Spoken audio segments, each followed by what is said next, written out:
विधायकों दरमा वृद्धि प्रसंग को नहीं हाइकोर्ट रे दायर होइथिबा मामला को खारज करिसेंती उच्च न्यायालय। प्रीमैच्योर कही मामला ग्रहण कलेनि हाइकोर्ट। जेहेतु ए संक्रांत रे केवल बिल आसीछि, कोनोसी विधिबद्ध आईन होई नाही, तेणु मामला ग्रहणीय नुहे बोली हाइकोर्ट कहिसेंती। तेबे आवेदनकारी चाहिए विधिबद्ध विज्ञप्ति पर मामला करि परिबे बोली आज स्पष्ट करिसेंती कोर्ट।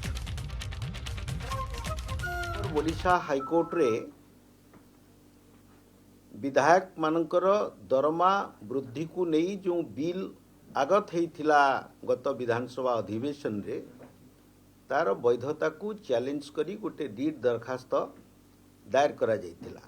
आवेदनकारी बिल आउ एक्ट ये भितरे प्रभेद कौन न जानी एक अपरिपक्व मकदमा हाइकोर्ट रे दाखल करिथिबारु हाइकोर्टंकर समयर अपचय करुछंती, आईन रो अपव्यवहार करुछंती एवं सांविधानिक विधि व्यवस्था को बिल्कुल न बुझी हाइकोर्ट को जेहेतु आसी ये बिल रो वैधता उपरे प्रश्न उठेइचंती ताकू एक्जेम्पलरी कॉस्ट करी खारज करा जिबा उचित बोली आज मु सरकार तरफरु जुक्ति बाढ़ी एवं जस्टिस हरीश टंडन एमएस रमन का डिवीजन बेंच मुकदमाटिक